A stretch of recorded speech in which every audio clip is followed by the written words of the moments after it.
Thank you. And moving up, I would like to go ahead and invite Commissioner Jeff Gow to give our city report.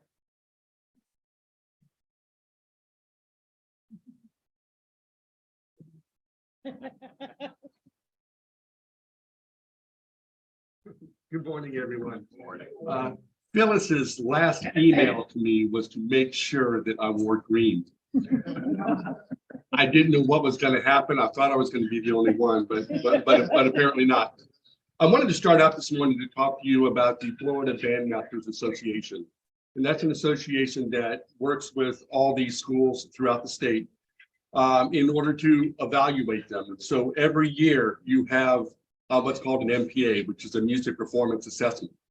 And that is where our marching band gets evaluated, the concert bands get evaluated, jazz bands, orchestras. On the chorus side, you have the Musical Vocal Association, which evaluates choruses and ensembles and solos. And this happens every year. And this is basically has become the tool where those teachers get evaluated on how well they do with these evaluations. So it's pretty important on the performing arts side.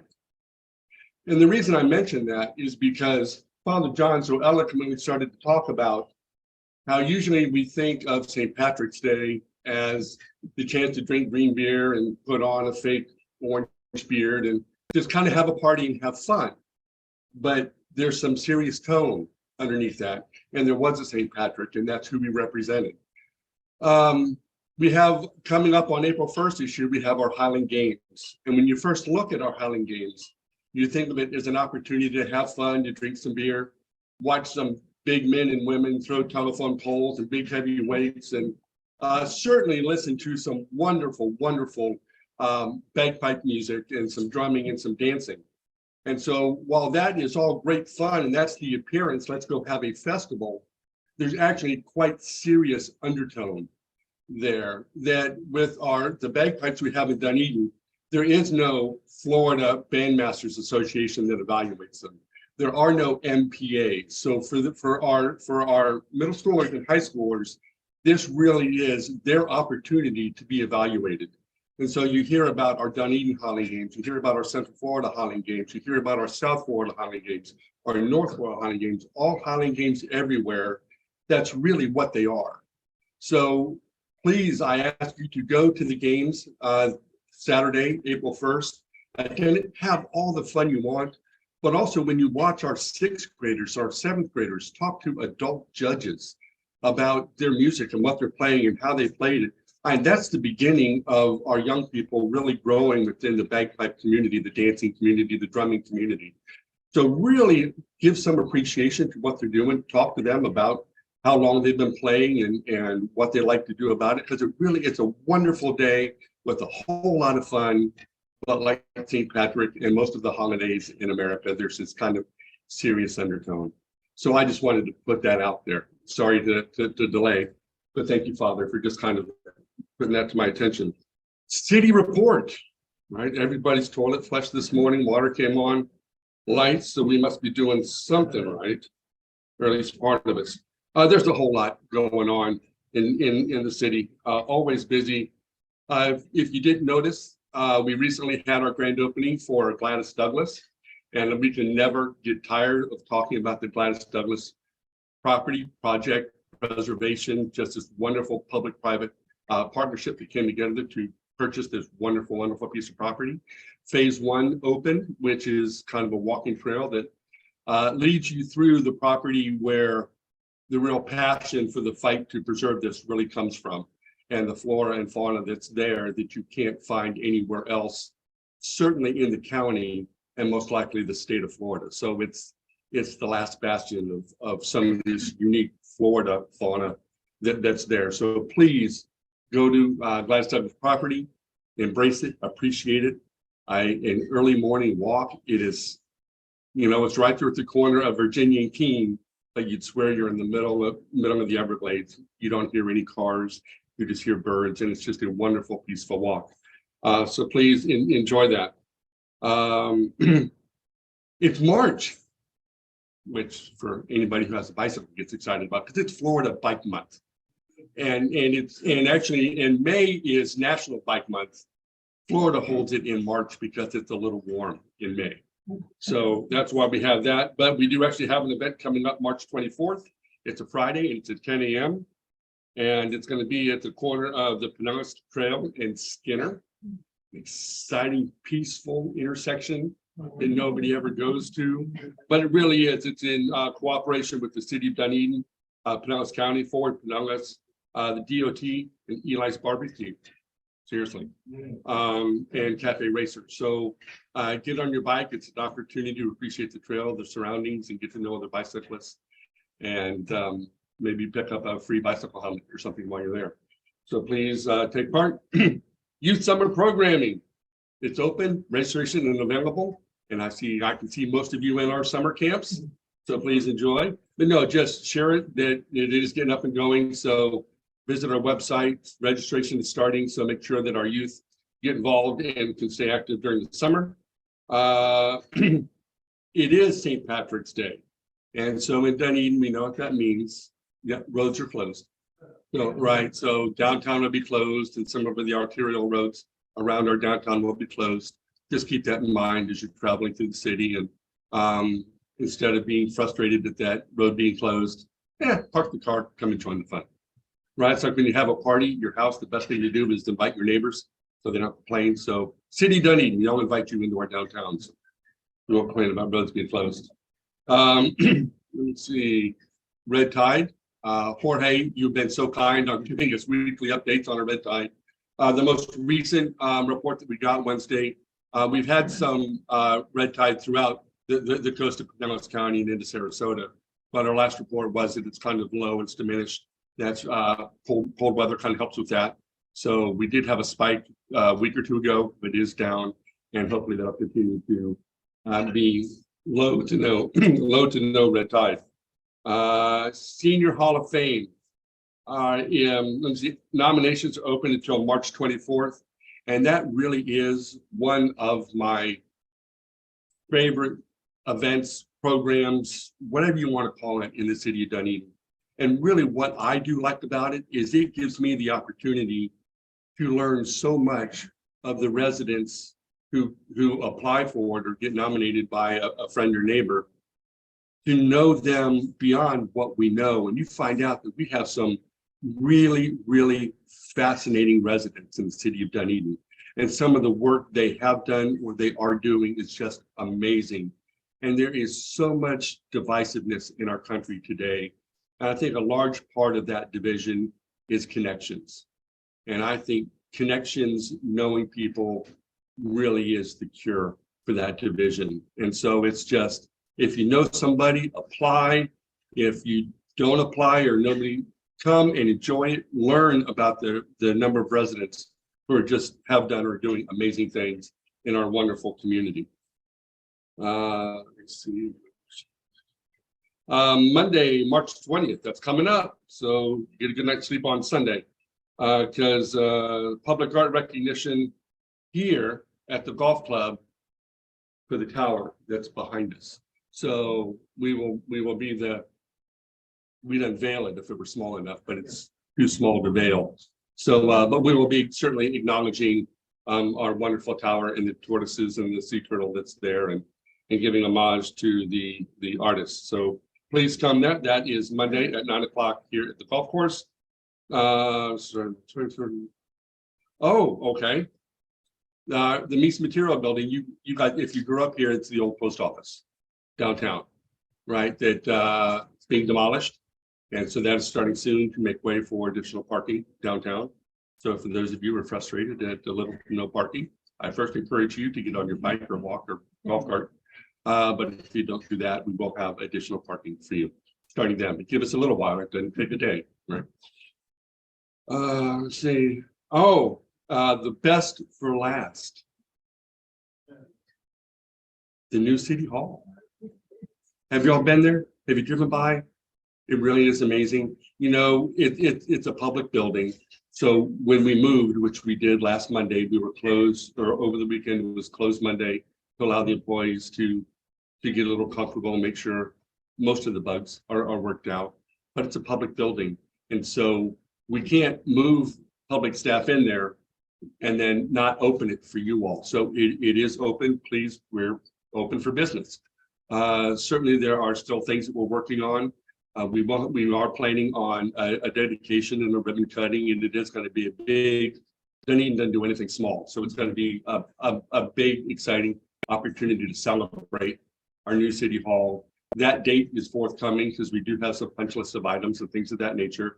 The current chamber portion of the city hall is not up and ready, so for the short time, we will continue to have our commission meetings and workshops and other city business like that at the, I guess we get to call the old city hall.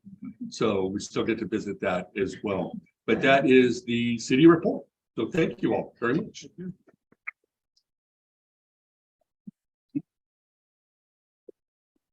And now a word from our sponsor. They weren't able to be here this morning, but they did ask me to read this on their behalf. Our sponsor this morning is Old Bay Cafe. They said, if you've eaten at Old Bay Cafe, Hog Island Fish Camp here in Dunedin, or Water Oak in Safety Harbor, you don't want to miss enjoying more good food and music at the Seafood and Music Festival coming up next Saturday, organized with the city and Old Bay Cafe. Our breakfast sponsor this morning is Old Bay Cafe. Jane and Walt Wickman are busy right now taking kids to school, then on their way to work, and want to say thank you very much for the opportunity to help our organization stay strong. And on another word for sponsorships, we do have some available. So if anybody is interested in sponsoring one of the breakfasts, we would be happy to have you do so. And then you can see any of the board members, myself or David also about sponsorship opportunities. And now I think we're going to take a tiny little break so that we can get the PowerPoint presentation set up. But I'm going to welcome Alan McHale, President of the Scottish American Society, to give us some more information. Thank you.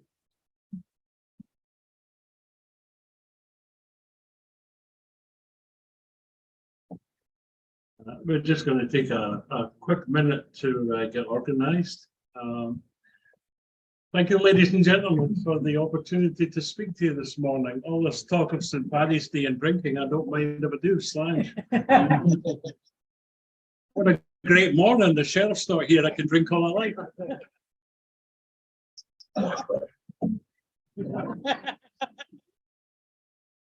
Yeah. What they don't know, what they don't see. Oh, sorry, they're on Zoom. I'm in trouble now.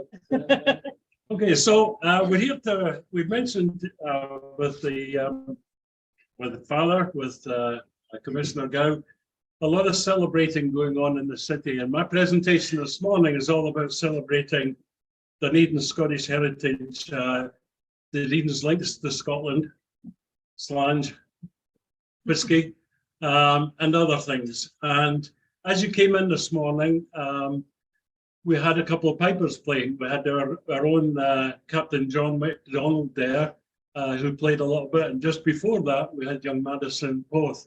And these young ladies, I'll tell you a little bit more about them after the performance. But what they want to do just now is to show you a little bit of what we do at the Scottish American Society and what these girls spend their time practicing almost every week. After you.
you very much.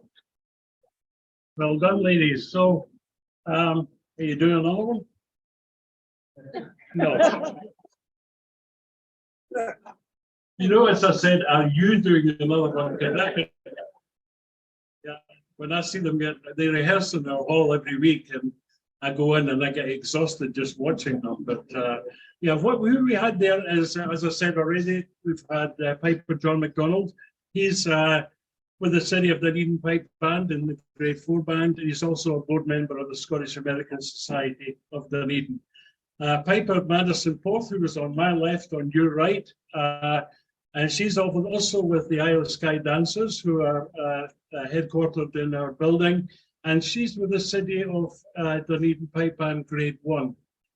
So she is at the top of her tree in terms of grading, as Jeff speaks about. And last year, she was part of the group that went to Scotland and performed in the World Championships. So we're delighted to be able to bring her to you. And then the other dancer is young Ren Ortino, and she's with the Isle of Skye Dancers too. And her claim to fame right now is she's just been accepted to perform at the Nova Scotia International Tattoo in Canada. So well done to her. And we've still got lots of fingers crossed for her as well, because she has been auditioned and waiting on word to perform at the Edinburgh International Military Tattoo. So we're waiting on word for that too. So good luck to you, Ren, and we hope they choose you as well. So thank you to the pipers and dancers. So a little bit about Scottish history within Dunedin. Some of this you may already know, and if you do, then I apologise, but I do like to talk, so I'm just going to keep talking. Dunedin was originally called Jonesborough way back in the 1800s, and it was named by a guy who owned a local mercantile at that time. But two Scotsmen came to town, and just like me, they took over. And they called the city Dunedin, and they called it Dunedin after Edinburgh in Scotland. The Gaelic word for Edinburgh is Dunedin. It's actually two words, and it sounds very similar. But that's how Dunedin got its name back in 1885. Our other links to Scotland have been varied and many over several years now, and actually several decades. In 1957, the Dunedin Highland Middle School was opened, and a set of bagpipes was donated to that school by the Thompson Group in Scotland. They're in Dundee, and they're famous for media. So they donated a set of bagpipes, and from that little mushroom grew the piping community that we have today. There are now 7 bands within the city. A brand new one was created a couple of months ago. And what Jeff didn't, you talk about being graded as a pipe band. And Jeff was talking about the middle school and the high school. A couple of weeks ago at South Florida Highland Games, the grade 4 Dunedin High School band won the competition. So they are actually the top of the tree within the state of Florida. So, you know, congratulations to them. And that is one of the ways in which they are evaluated. There's also other groups within the city. There are 4 Highland dancing groups and Scottish country dancing groups. There's the Daughters of Scotia. There's also a lot of Scottish businesses within the town, and one you're probably all aware of is Caledonian Brewery, but you've also got the Celtic Shop. And originally, when you went into Dunedin Brewery, there was a lot of Scottish paraphernalia in there, and I think they still look the same. You've also got Dunedin Golf Club, where you're sitting today. It's actually a Donald Ross club. It was designed by Donald Ross back in the early 20th century. And Donald Ross was a Scotsman who was famous for designing golf clubs all around the world. And I think there's some projects going on now to enhance the golf club back to its original status. And obviously, as Jeff mentioned, there are tons of Scottish events that happen within the city regularly. So a great part of Dunedin's character is actually Scotsman and the Scottish history and heritage. Real men wear kilts, and women wear them too. Yeah, that's Jamie. I know, girls. It's not me. Both, you know, in Scotland and here now, you see both men and women wearing kilts, and they wear them now for any occasion. When I was growing up, it was really just formal occasions that the kilt was worn back in Scotland. For those of you that are interested, though, you don't need your own tartan or your family's tartan to wear a kilt. Anyone can pick any tartan nowadays. It's just, it's really more a fashion statement than it is a loyalty to a family or to an organization. You can also rent a kilt. There are many organizations, and you can rent them locally in Dunedin too, if you need to. Just remember, it's not a skirt. Last person in Scotland that called it a skirt got killed. Yeah. Saw that on a t-shirt one time. Yeah, I know, it's terrible. The tartans themselves, though, they do represent families and places, organizations, and all of the United States Armed Forces have their own tartan as well. They're all different colors, and any kind of organization can have them. And you see some, I think Jeff's got one on today, I've got one on. The one I've got on today is the Isle of Skye tartan, which is an island off the west coast of Scotland. But I also have the McDougall, and I have the Edgewater tartan. I've got about 5 or 6 different kilts in my closet today.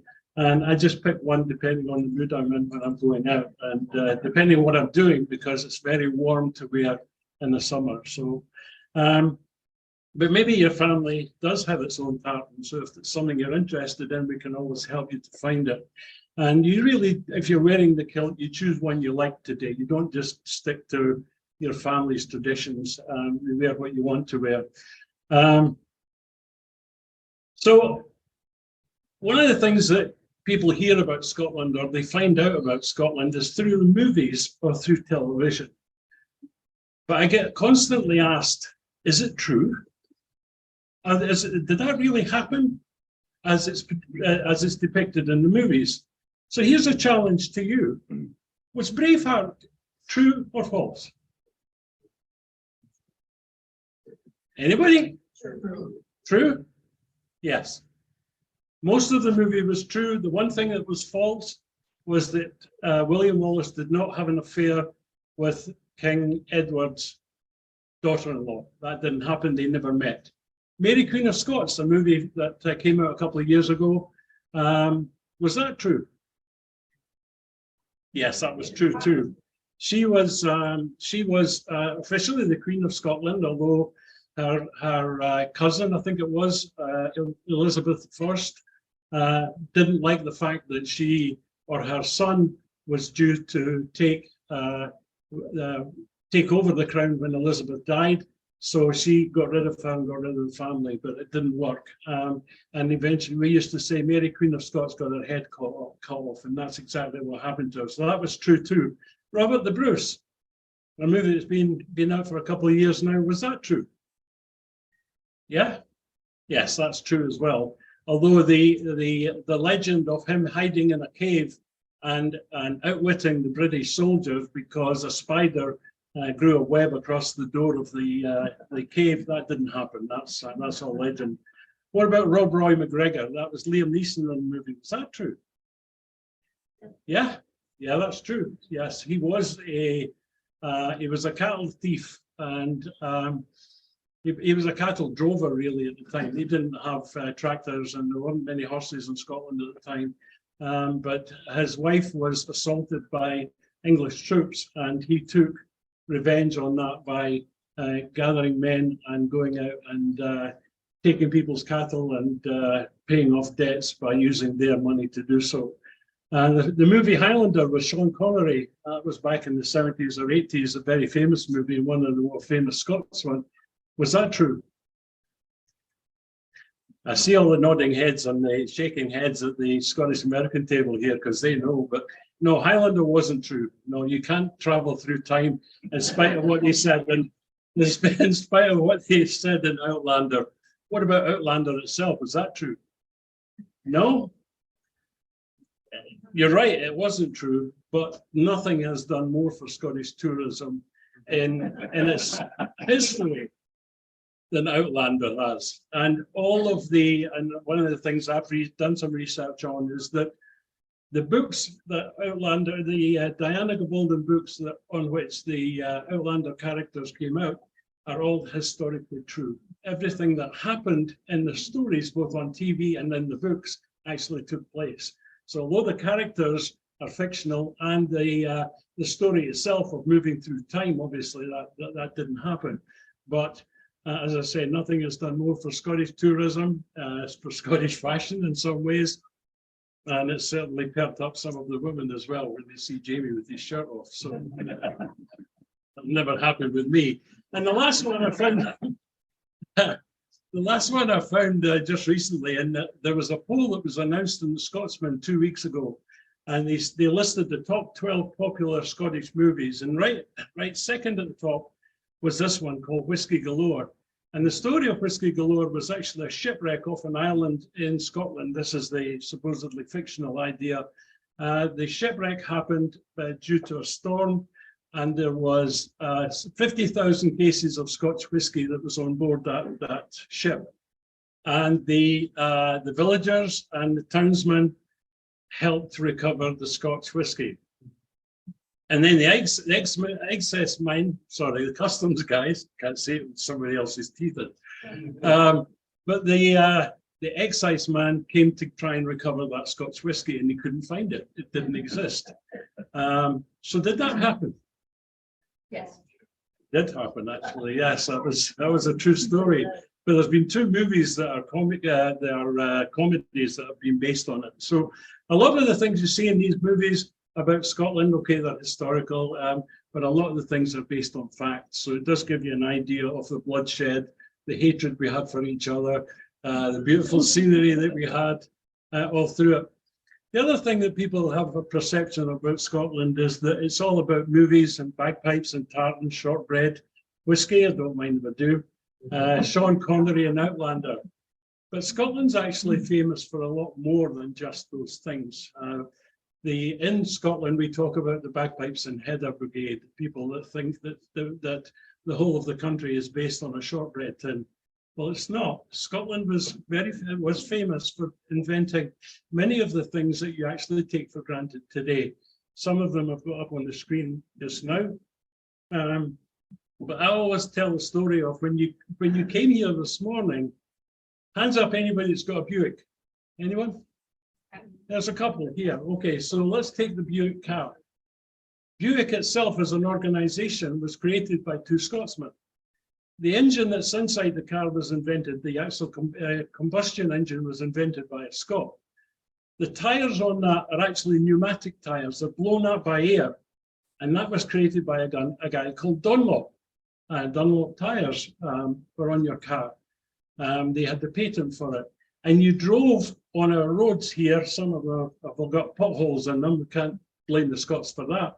You're actually on a surface called tar macadam, which is a mixture of tar and rocks. And putting that together creates a harder surface on the road. That was actually invented by a Scotsman too. So, and if you had a headache this morning, you took penicillin, you can blame the Scots for that too. And this is the phrase that I love most, that I found on the internet years ago. Of all the small nations on this earth, perhaps only the ancient Greeks surpassed the Scots in their contribution to mankind. And that was Winston Churchill said that I think in the 1950s. And he was quite accurate. When you see the things that have been contributed, things that you take for granted, your refrigerator, your ATM. I always leave my money in the ATM, it's safer there, and I'm Scottish, it's tight. But go to the doctors, you get penicillin or MRI, and there's a bunch of other things. If you research it, the list is as long as your arm. So it's something for us to be really proud of. Scotch whisky, we didn't invent it. In spite of everybody's thoughts, we didn't invent Scotch whisky. It was invented by, we think the Egyptians or the Chinese many centuries ago, but we perfected it. Scotch whisky last year, they just announced that Scotland exported 6.2 billion pounds worth of Scotch whisky last year. And it is the mainstay of their, no, I didn't drink it all. It wasn't me, I did have a good go at it, but I didn't drink it all. It's very important to Scotland's economy. There's 155 distilleries throughout the country, and there's a few, about 5 in the making right now. And a distillery can't launch any product for 6 years. So There's a couple of new ones that opened up last year, but the product won't be ready for a while. And there's 660 different brands of Scotch whisky to choose from. So I hear some people saying, I don't like Scotch whisky. Not true. It's only you haven't found one of that 660 that you like. And keep practicing, you'll find it. I found a few. The most expensive, this is interesting, the most expensive was a 64-year-old Macallan called Fine and Rare, and it was sold at auction for one bottle in 2019 for £1.9 million.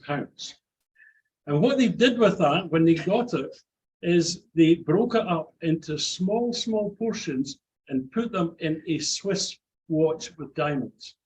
So, and they were selling them between £100,000 and £300,000 each. So that 1.9 million made maybe £5 or £6 million on the back of it. So very valuable to the guy that did it. But what about Scotland in Dunedin? We're part of the Scottish American Society. The Scottish American Society are headquartered now downtown, and our building, the Scottish Cultural Centre, is just opposite Caledonian Brewery. No coincidence. The group started back in the late 1970s in someone's kitchen. It was expatriate Scots got together to talk and remember the old times and stuff like that, but they outgrew it and went looking for a hall. And they managed to secure the building that we have today from the Lions Club in 1980. Now, I'm reminded this morning that the original president of the Scottish American Society is actually with us today. He was the first person to incorporate us in 1983, and that's our former president, Ken Giesel, who's at the back table.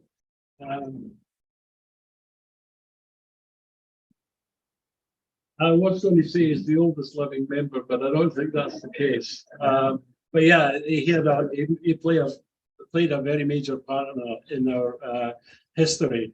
So we were incorporated in 1983, which makes us 40 years old this year.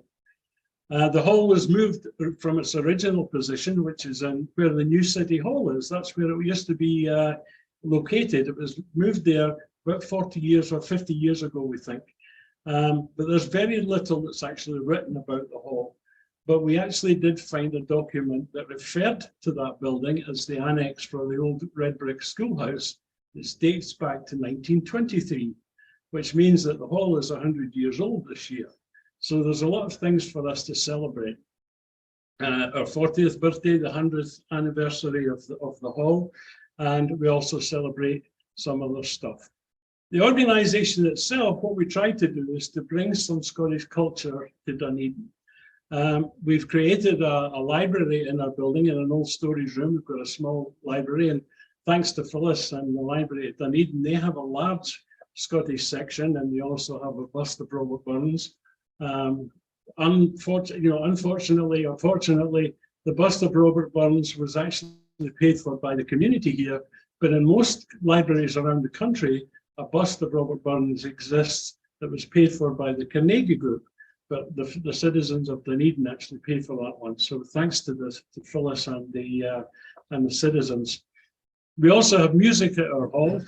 We have live concerts regularly, storytelling, and these are all parts of Scottish culture. If you look up Scottish culture in Wikipedia, that's what you'll find. Movies and theatre, we've had movies, some of the movies that we've just talked about played at our hall, and we also have genealogy work groups every week. So if you're really interested in knowing if you have Scottish background or what your heritage is, come along on a Sunday night and we can help you find out. You've got to be careful what you look for though, or what you're looking at, because I submitted my DNA a year ago and it came back as me 72% Irish. Yeah, just think about that. Yeah, 72% Irish. And Jo and my wife, she laughed for about an hour when it happened, and she said, okay, I'm going to do it. And all I need to do is to be 1% more Scottish than you. This came back 72% Scottish. So how is that? She was born in Bedford in Ohio. So I don't know. Does anyone want to buy a kilt? And we do celebrate the Scottish, what we call Scottish holidays like National Tartan Day, St Andrew's Day, Hogmanay, New Year's Eve to some people here.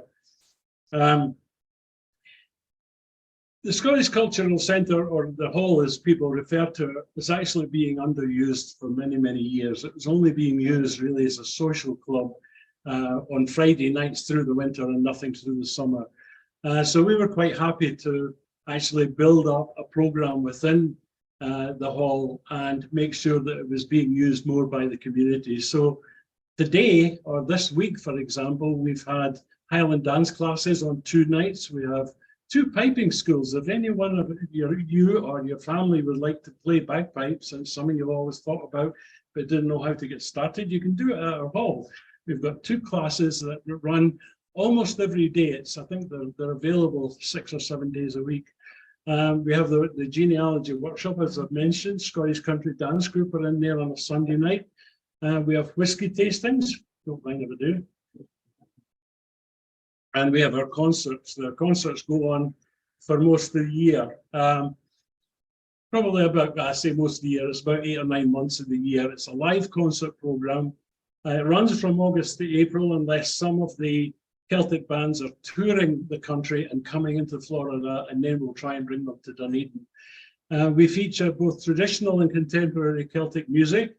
The artists come from anywhere from Scotland, Ireland, Canada, and the USA, and we've had acts from all those countries in the last 8 months. We don't bring, generally speaking, we don't bring to our hall the acts that you can see in the local bars and restaurants. We go slightly above that. And most of the acts that we've had this year, I think almost every one of them have actually been festival headlining acts somewhere in the country. So we've been very fortunate. And we're now known as a venue for these performers when they're touring, because they contact me and say, we're coming into Florida, could you put us on your program? And I think that's great, because it creates a destination for Dunedin for Celtic music. But we expanded it this year. We had a country band on one night and it sold out. And we also brought what we call British Invasion music. You've probably heard of the British Invasion.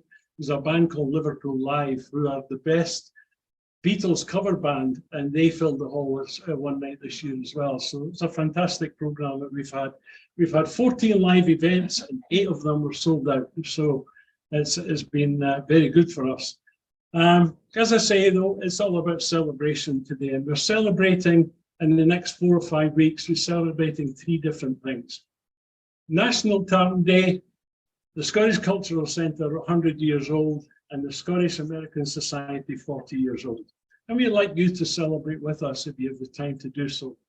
National Tartan Day was a resolution passed by the Senate on March the 20th, 1998, and it recognises the Scots' impact on the American culture.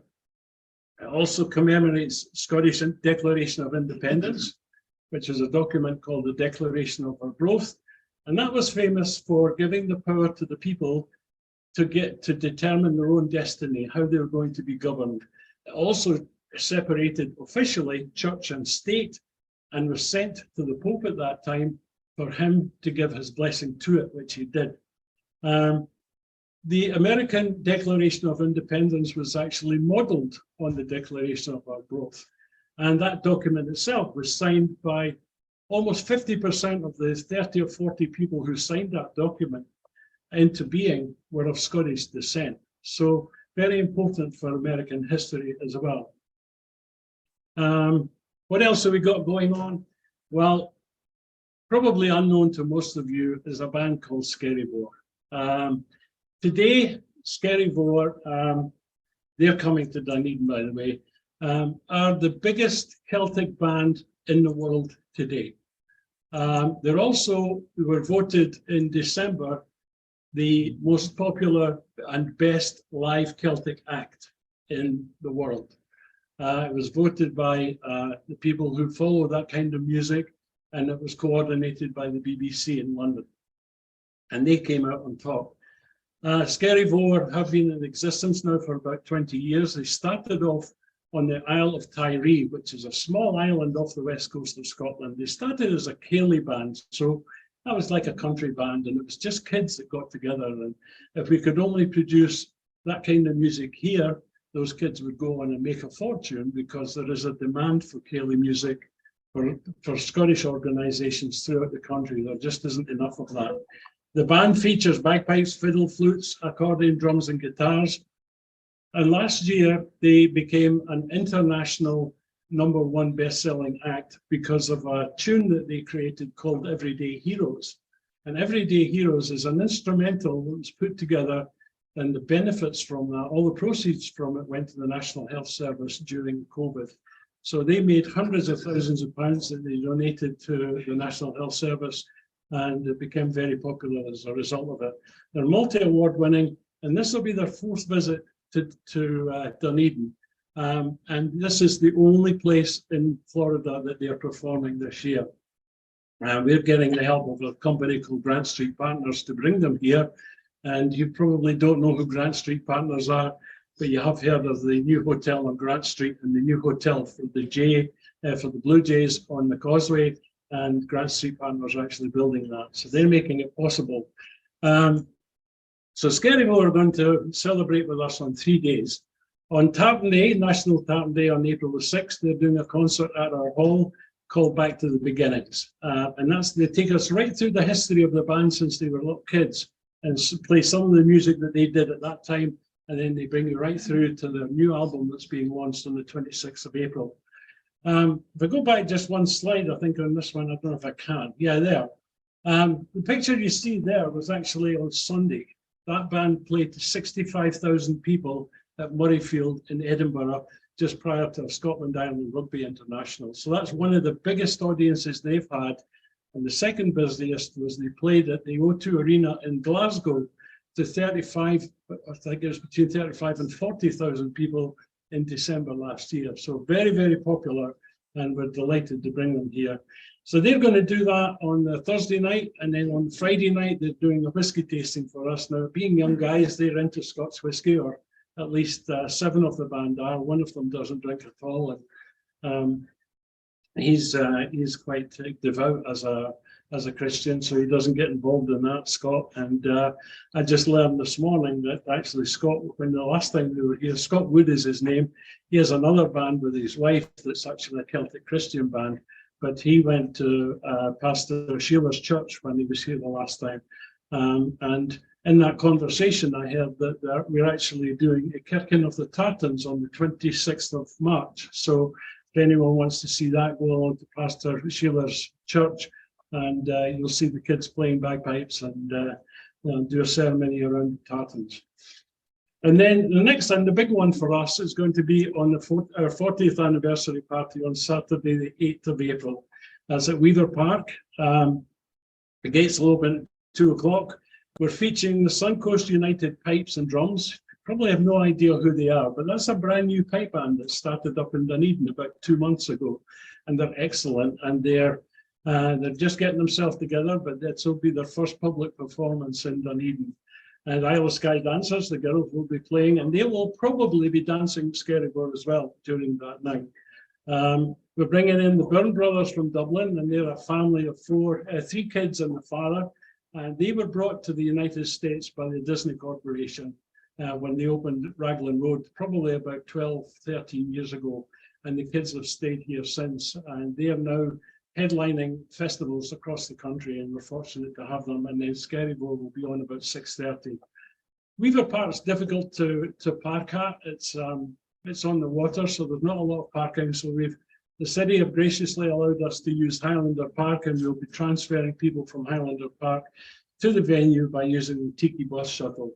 And we've got food and drinks available, and other things throughout the day. Bring a lawn chair, but it'll be a fantastic day to celebrate with us. And what better venue in Dunedin than Weaver Park? As the sun goes down, to see pipers on the pier again, it'll be wonderful.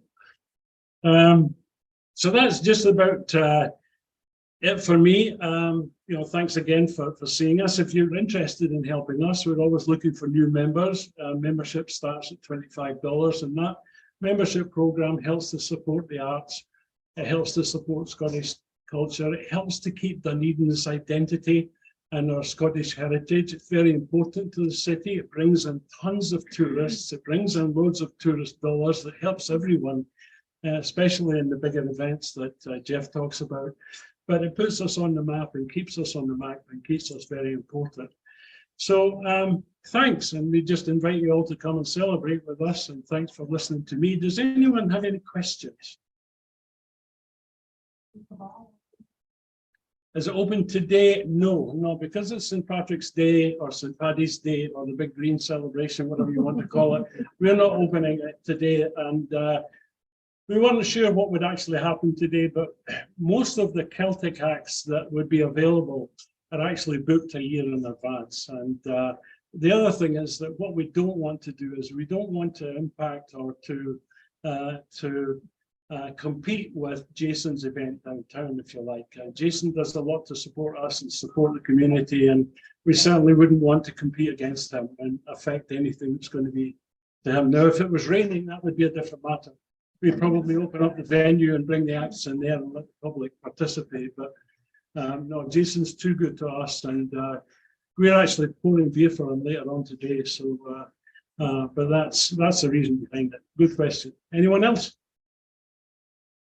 Well, thank you, ladies and gentlemen. Thanks for inviting me, and enjoy the rest of St. Patrick's Day.